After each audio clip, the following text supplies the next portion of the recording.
ನಮಸ್ಕಾರ, ನೀವು ನೋಡ್ತಾ ಇದ್ದೀರಾ ಪ್ರಜಾ ಮಾರ್ಗ ನ್ಯೂಸ್. ನಾನು ಚೈತ್ರಕೋಟ. ಬನ್ನಿ ಇವತ್ತಿನ ಟಾಪ್ ನ್ಯೂಸ್ ಏನೆಲ್ಲ ಇದೆ ಅಂತ ನೋಡೋಣ. 2001ರಲ್ಲಿ ನಡೆದಿದ್ದ ಪ್ರತಿಭಟನೆಯ ಪ್ರಕರಣಕ್ಕೆ ಸಂಬಂಧಿಸಿದಂತೆ ಎಎಪಿ ಸಂಸದ ಸಂಜಯ್ ಸಿಂಗ್ ವಿಚಾರಣೆಗೆ ಗೈರು ಹಾಜರಾಗುವುದಕ್ಕೆ ತೀವ್ರ ಆಕ್ಷೇಪಣೆಯನ್ನ ವ್ಯಕ್ತಪಡಿಸಿದ ಉತ್ತರ ಪ್ರದೇಶದ ಸುಲ್ತಾನ್ಪುರದ ನ್ಯಾಯಾಲಯವು ನಿನ್ನೆ ಸಂಜಯ್ ಸಿಂಗ್ ಮತ್ತು ಇತರರ ವಿರುದ್ಧ ಬಂಧಿಸುವಂತೆ ಪೊಲೀಸರಿಗೆ ಸೂಚನೆಯನ್ನ ನೀಡಿದೆ. ಈ ಪ್ರಕರಣವು ಜೂನ್ 19, 2001ರಂದು ಸಮಾಜವಾದಿ ಪಕ್ಷದ ಮಾಜಿ ಶಾಸಕ ಅನೂಪ್ ಸಂಧಾ ನೇತೃತ್ವದಲ್ಲಿ ವಿದ್ಯುತ್ ಕಳಪೆ ಪೂರೈಕೆಯ ವಿರುದ್ಧ ನಡೆದ ಪ್ರತಿಭಟನೆಗೆ ಸಂಬಂಧಿಸಿದೆ. ಇದರ ಬಗ್ಗೆ 6 ಮಂದಿಯ ವಿರುದ್ಧ ಕೋತ್ವಾಲಿ ನಗರ ಪೊಲೀಸ್ ಠಾಣೆಯಲ್ಲಿ ಪ್ರಕರಣ ದಾಖಲಾಗಿದೆ. ಕೋಲ್ಕತ್ತಾದ ಆರ್ಜಿಕರ್ ವೈದ್ಯಕೀಯ ಕಾಲೇಜಿನ ವಿದ್ಯಾರ್ಥಿನಿಯ ಅತ್ಯಾಚಾರ ಮತ್ತು ಕೊಲೆ ಖಂಡಿಸಿ ನಡೆಸಲಾದಂತಹ ಪ್ರತಿಭಟನೆಯಲ್ಲಿ ಭಾಗಿಯಾಗಿದ್ದಕ್ಕೆ ತಮಗೆ ಅತ್ಯಾಚಾರ ಬೆದರಿಕೆ ಬಂದಿದೆ ಎಂದು ಟಿಎಂಸಿಯ ಮಾಜಿ ಸಂಸದೆ ಮಿಮಿ ಚಕ್ರವರ್ತಿ ಹೇಳಿದ್ದಾರೆ. ಸಾಮಾಜಿಕ ಜಾಲತಾಣಗಳಲ್ಲಿ ಅತ್ಯಾಚಾರ ಬೆದರಿಕೆ ಬಂದಿರುವ ಸ್ಕ್ರೀನ್ ಶಾಟ್ಗಳನ್ನು ಅವರು ತಮ್ಮ ಎಕ್ಸ್ ಖಾತೆಯಲ್ಲಿ ಹಂಚಿಕೊಂಡಿದ್ದಾರೆ. ನಾವು ಮಹಿಳೆಯರಿಗೆ ನ್ಯಾಯ ಸಿಗಬೇಕೆಂದು ಹೋರಾಡ್ತಾ ಇದ್ದೇವೆ, ಮಹಿಳೆಯರ ಪರವಾಗಿ ನಿಲ್ತೇವೆ ಎಂದು ಹೇಳುವವರು ಜನಸಂದಣಿಯಲ್ಲಿ ಮರೆಯಾಗಿ ನಿಂತು ವಿಷ ಕಾರುವ ಜನರು ಅತ್ಯಾಚಾರ ಬೆದರಿಕೆಗಳನ್ನು ಸಾಮಾನ್ಯಗೊಳಿಸ್ತಾ ಇದ್ದಾರೆ. ಇದಕ್ಕೆ ಯಾವ ಶಿಕ್ಷಣ ಬೆಂಬಲವನ್ನ ನೀಡುತ್ತೆ ಎಂದು ಅವರು ಪ್ರಶ್ನಿಸಿದ್ದಾರೆ. ಮುಡಾ ನಿವೇಶನ ಹಂಚಿಕೆಯಲ್ಲಿ ನಡೆದಿರುವಂತಹ ಹಗರಣದ ಕುರಿತು ಮುಖ್ಯಮಂತ್ರಿ ಸಿದ್ದರಾಮಯ್ಯ ಅವರ ವಿರುದ್ಧ ತನಿಖೆಯನ್ನ ನಡೆಸಲು ಕೊಟ್ಟಿರುವ ರಾಜ್ಯಪಾಲ ತಾವರ್ಚಂದ್ ಗೆಹ್ಲೋಟ್ ಅವರಿಗೆ ಹೆಚ್ಚಿನ ಭದ್ರತೆಯನ್ನ ಕಲ್ಪಿಸಲಾಗಿದೆ. ತನಿಖೆಗೆ ಅನುಮತಿಯ ಬೆನ್ನಲ್ಲೇ ರಾಜ್ಯದಾದ್ಯಂತ ಕಾಂಗ್ರೆಸ್ ಕಾರ್ಯಕರ್ತರು ಹಾಗೂ ಸಿದ್ದರಾಮಯ್ಯನ ಅಭಿಮಾನಿಗಳು ಇವರ ಬಗ್ಗೆ ಪ್ರತಿಭಟನೆಯನ್ನ ನಡೆಸ್ತಾ ಇದ್ದಾರೆ. ರಾಜ್ಯಪಾಲರು ತೆರಳುವ ಮಾರ್ಗದಲ್ಲಿ ಅವರಿಗೆ ಪ್ರತಿಭಟನೆಯ ಬಿಸಿ ತಟ್ಟುವ ಸಾಧ್ಯತೆ ಇದೆ ಎಂಬ ಮಾಹಿತಿ ಗುಪ್ತಚರ ಇಲಾಖೆಗೆ ಸಿಕ್ಕಿದ್ದು ಭದ್ರತೆಯನ್ನ ಹೆಚ್ಚಿಸಲಾಗಿದೆ. ಅಲ್ಲದೆ ಬುಲೆಟ್ ಪ್ರೂಫ್ ಕಾರ್ ಕೂಡ ನೀಡಲಾಗಿದೆ. ಮುಡಾ ಸೈಟು ಹಗರಣವು ದಿನ ಕಳೆದಂತೆ ಹೊಸ ತಿರುವುಗಳನ್ನು ಪಡಿತಾ ಇದ್ದು ಇಂದು ಈ ಪ್ರಕರಣಕ್ಕೆ ಬಿಗ್ ಟ್ವಿಸ್ಟ್ ಸಿಕ್ಕಿದೆ. ತಮ್ಮ ಜಮೀನು ಸ್ವಾಧೀನಪಡಿಸಿಕೊಂಡಿದ್ದಕ್ಕೆ ಪ್ರತಿಯಾಗಿ ತಮಗೆ ನಿವೇಶನಗಳನ್ನು ನೀಡಬೇಕೆಂದು ಮುಖ್ಯಮಂತ್ರಿ ಸಿದ್ದರಾಮಯ್ಯ ಅವರ ಪತ್ನಿ ಪಾರ್ವತಿಯವರು ಮುಡಾಕ್ಕೆ ಬರೆದಿದ್ದ ಪತ್ರವನ್ನು ತಿರುಚಲಾಗಿದೆ ಎಂಬ ಆರೋಪ ಕೇಳಿಬಂದಿದೆ. ಪಾರ್ವತಿಯವರು ಬರೆದಿದ್ದ ಪತ್ರದಲ್ಲಿನ ಒಂದು ಸಾಲನ್ನ ವೈಟ್ನರ್ ಹಾಕಿ ಮರೆಮಾಚಲಾಗಿದ್ದು ಅದರ ಪ್ರತಿಯ ಫೋಟೋ ಈಗ ಸಾಮಾಜಿಕ ಜಾಲತಾಣಗಳಲ್ಲಿ ವೈರಲ್ ಆಗಿದೆ. ಈ ಸಾಲನ್ನ ಅಳಿಸಿ ಹಾಕಲು ಮುಡಾ ಅಧಿಕಾರಿಗಳು ಪ್ರಯತ್ನಿಸಿದ್ದಾರೆ. ಹಗರಣ ಬೆಳಕಿಗೆ ಬಂದ ನಂತರ ಪಾರ್ವತಿಯವರ ಪತ್ರವನ್ನ ಬದಲಾಯಿಸಲಾಗಿದೆ ಎಂಬ ಆರೋಪ ಕೇಳಿಬಂದಿದೆ.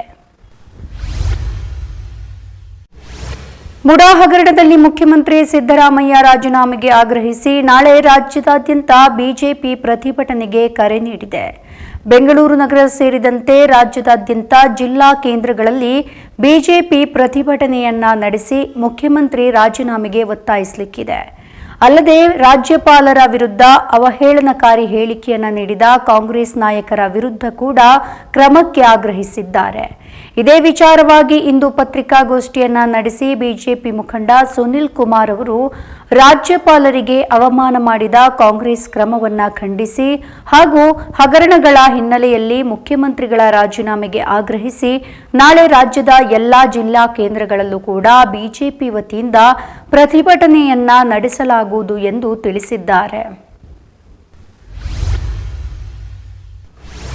ಬೆಂಗಳೂರು ನಗರದ ಎಲೆಕ್ಟ್ರಾನಿಕ್ ಸಿಟಿಯನ್ನ ಶೀಘ್ರದಲ್ಲೇ ಮರುನಾಮಕರಣ ಮಾಡಲಾಗುವುದು ಎಂದು ಕರ್ನಾಟಕದ ಮುಖ್ಯಮಂತ್ರಿ ಸಿದ್ದರಾಮಯ್ಯ ಘೋಷಿಸಿದ್ದಾರೆ. ವಿಧಾನಸೌಧದ ಬ್ಯಾಂಕ್ವೆಟ್ ಹಾಲ್ನಲ್ಲಿ ಮಾತನಾಡಿದಂತಹ ಅವರು ಪ್ರಶಸ್ತಿ ಪ್ರದಾನ ಸಮಾರಂಭದಲ್ಲಿ ಸಿದ್ದರಾಮಯ್ಯ ಅವರು ಈ ಮಾಹಿತಿಯನ್ನ ನೀಡಿದ್ದಾರೆ. ಎಲೆಕ್ಟ್ರಾನಿಕ್ ಸಿಟಿಗೆ ದೇವರಾಜ್ ಅರಸು ಹೆಸರನ್ನ ಮರುನಾಮಕರಣ ಮಾಡುವುದಾಗಿ ಈ ಹಿಂದೆಯೇ ಘೋಷಿಸಿದ್ದೆ. ಕೆಲವು ಕಾರಣಗಳಿಂದ ಪ್ರಕ್ರಿಯೆಯು ವಿಳಂಬವಾಗಿತ್ತು. ಶೀಘ್ರದಲ್ಲೇ ಇದನ್ನ ದೇವರಾಜ ಅರಸು ಎಲೆಕ್ಟ್ರಾನಿಕ್ ಸಿಟಿ ಎಂದು ಮರುನಾಮಕರಣ ಮಾಡುತ್ತೇನೆ ಎಂದು ತಿಳಿಸಿದ್ದಾರೆ. ಪ್ರಾಸಿಕ್ಯೂಷನ್ ಗವರ್ನರ್ ಅನುಮತಿ ಕೊಡುತ್ತಾರೆಂದು ಎಚ್.ಡಿ. ಕುಮಾರಸ್ವಾಮಿ ಭಯಭೀತರಾಗಿದ್ದಾರೆ. ಸನ್ನಿವೇಶ ಬಂದರೆ ಮುಲಾಜಿಲ್ಲದೆ ಅರೆಸ್ಟ್ ಮಾಡಲಾಗುವುದು ಎಂದು ಮುಖ್ಯಮಂತ್ರಿ ಸಿದ್ದರಾಮಯ್ಯ ಹೇಳಿದರು. ಕೇಂದ್ರ ಸಚಿವ ಎಚ್.ಡಿ. ಕುಮಾರಸ್ವಾಮಿ ಅವರು ಈ ಹಿಂದೆ ಮುಖ್ಯಮಂತ್ರಿಯಾಗಿದ್ದಾಗ ನಿಯಮವನ್ನ ಉಲ್ಲಂಘಿಸಿ ಗಣಿ ಗುತ್ತಿಗೆ ಮಂಜೂರು ಮಾಡಿದ ಆರೋಪ ಪ್ರಕರಣದಲ್ಲಿ ನ್ಯಾಯಾಲಯಕ್ಕೆ ಆರೋಪ ಪಟ್ಟಿಯನ್ನ ಸಲ್ಲಿಸಲು ಲೋಕಾಯುಕ್ತ ಅಭಿಯೋಜನಾ ಮಂಜೂರಾತಿಯನ್ನ ಕೋರಿ ರಾಜ್ಯಪಾಲರಿಗೆ ಮರುಪ್ರಸ್ತಾವವನ್ನ ಸಲ್ಲಿಸಲಾಗಿತ್ತು. ಈ ಬಗ್ಗೆ ಕೊಪ್ಪಳ ತಾಲೂಕಿನ ಬಸಾಪುರ ಏರ್ಸ್ಟ್ರಿಪ್ನಲ್ಲಿ ಇಂದು ಸುದ್ದಿಗಾರರೊಂದಿಗೆ ಮಾತನಾಡಿದಂತಹ ಮುಖ್ಯಮಂತ್ರಿಗಳು ಅರೆಸ್ಟ್ ಮಾಡುವ ಸನ್ನಿವೇಶ ಇಲ್ಲ, ಹಾಗೆ ಬಂದ್ರೆ ಮುಲಾಜಿಲ್ಲದೆ ಅರೆಸ್ಟ್ ಮಾಡ್ತೇವೆ, ಕ್ರಮವನ್ನ ತೆಗೆದುಕೊಳ್ಳಲಾಗುವುದು ಎಂದರು. ನೋಡೋಣ, ಇದಕ್ಕೆಲ್ಲ ನಾನು ಹೆದರುವುದಿಲ್ಲ ಎಂದು ಕೇಂದ್ರ ಸಚಿವ ಎಚ್.ಡಿ. ಕುಮಾರಸ್ವಾಮಿ ಹೇಳಿದ್ದಾರೆ. ತಮ್ಮ ವಿರುದ್ಧ ಪ್ರಾಸಿಕ್ಯೂಷನ್ಗೆ ಎಸ್ಐಟಿ ಅನುಮತಿ ಕೇಳಿದ ವಿಚಾರವಾಗಿ ಬೆಂಗಳೂರಿನಲ್ಲಿ ಸುದ್ದಿಗೋಷ್ಠಿಯನ್ನ ನಡೆಸಿ ಮಾತನಾಡಿದ ಅವರು ಕಾಂಗ್ರೆಸ್ ವಿರುದ್ಧ ವಾಗ್ದಾಳಿಯನ್ನ ನಡೆಸಿದ್ರು. ಜೊತೆಗೆ ತನಿಖೆ ಮುಗಿಯದಿದ್ರೆ ಯಾಕೆ ಸುಪ್ರೀಂ ಕೋರ್ಟ್ಗೆ ವರದಿಯನ್ನ ಸಲ್ಲಿಸಿಲ್ಲ ಎಂದು ಪ್ರಶ್ನಿಸಿದ್ದಾರೆ. ಗಣಿ ಅಕ್ರಮಗಳ ಪ್ರಕರಣದ ತನಿಖೆ ಶುರುವಾಯಿತು. 2010-12ರಲ್ಲಿ ಸರ್ಕಾರಕ್ಕೆ 2-3 ಟ್ರಂಕ್ಗಳಲ್ಲಿ ತಂದು ವರದಿಯನ್ನ ಸಲ್ಲಿಸಿದ್ರು. 3 ಜನ ಮಾಜಿ ಸಿಎಂಗಳ ಬಗ್ಗೆ ಕೆಲವು ವಿಷಯಗಳನ್ನ ಪ್ರಸ್ತಾಪ ಮಾಡಿದ್ದಾರೆ. ಎಸ್.ಎಂ. ಕೃಷ್ಣ, ಧರ್ಮಸಿಂಗ್ ಮತ್ತು ನನ್ನದು ಸೇರಿ ಚಾಪ್ಟರ್ಗಳಿದೆ.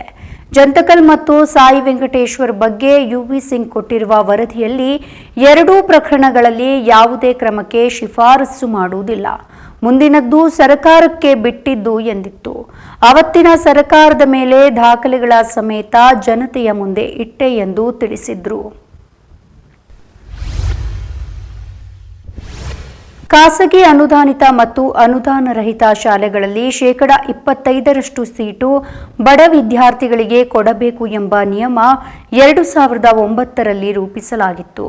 ಆಗ ಅದೆಷ್ಟೋ ಜನ ಪೋಷಕರು ದೊಡ್ಡ ಶಾಲೆಯಲ್ಲಿ ಮಕ್ಕಳಿಗೆ ಸೀಟು ಪಡೆದು ಖುಷಿಪಟ್ಟರು. ಈ ಕಾಯ್ದೆಗೆ ಎಚ್.ಡಿ. ಕುಮಾರಸ್ವಾಮಿ ಸರ್ಕಾರದ ಅವಧಿಯಲ್ಲಿ 2019ರಲ್ಲಿ ತಿದ್ದುಪಡಿ ಮಾಡಲಾಯಿತು. ನಂತರ ಆರ್ಟಿಇ ಕಾಯ್ದೆಯ ಅಡಿಯಲ್ಲಿ ಸೀಟು ಪಡೆಯುವ ಅರ್ಜಿಗಳ ಸಂಖ್ಯೆ ಇಳಿಮುಖವಾಯಿತು. ಇದೇ ಕಾರಣಕ್ಕೆ ಈಗ ಲಕ್ಷಾಂತರ ವಿದ್ಯಾರ್ಥಿಗಳು ಆರ್ಟಿಇ ಕಾಯ್ದೆಯ ತಿದ್ದುಪಡಿ ಮಾಡಲು ಪ್ರಧಾನಿಗೆ ಪತ್ರ ಬರೆಯುವ ಮೂಲಕ ಅಭಿಯಾನವನ್ನ ಶುರು ಮಾಡಿದ್ದಾರೆ. ಪೋಷಕರು ಮತ್ತು ಮಕ್ಕಳಿಂದ ಪ್ರಧಾನಿಗೆ ಪತ್ರ ಅಭಿಯಾನ ಆರಂಭವಾಗಿದ್ದು, ಖಾಸಗಿ ಶಾಲೆಗಳ ಒಕ್ಕೂಟವು ಮಕ್ಕಳಿಗೆ ಅಭಿಯಾನಕ್ಕೆ ಸಾಥ್ ಕೊಡ್ತಾ ಇದೆ.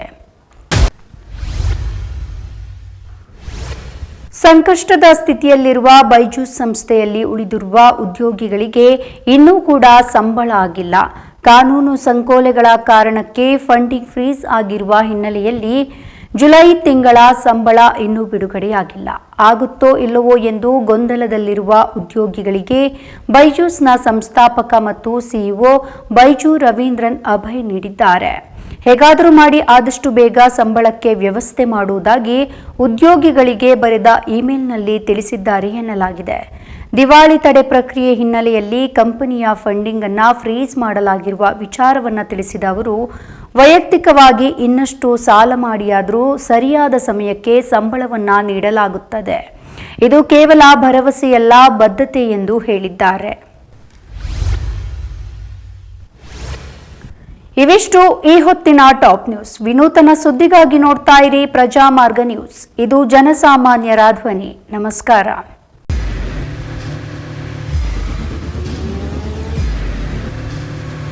ಪ್ರಜಾಮಾರ್ಗ ನ್ಯೂಸ್, ಇದು ಜನಸಾಮಾನ್ಯರ ಧ್ವನಿ. ನಮಸ್ಕಾರ. ನೀವು ನೋಡ್ತಾ ಇದ್ದೀರಾ ಪ್ರಜಾಮಾರ್ಗ ನ್ಯೂಸ್. ರಾಷ್ಟ್ರದ, ರಾಜ್ಯದ ರಾಜಕೀಯದ ಬಗ್ಗೆ ಹೆಚ್ಚಿನ ಸಿನಿಮಾ ಅಪ್ಡೇಟ್ಗಳಿಗಾಗಿ ಫಸ್ಟ್ ಲೈಕ್ ಮಾಡಿ, ಸಬ್ಸ್ಕ್ರೈಬ್ ಆಗಿ, ಹಾಗೆ ಫಾಲೋ ಕೂಡ ಮಾಡಬೇಕು.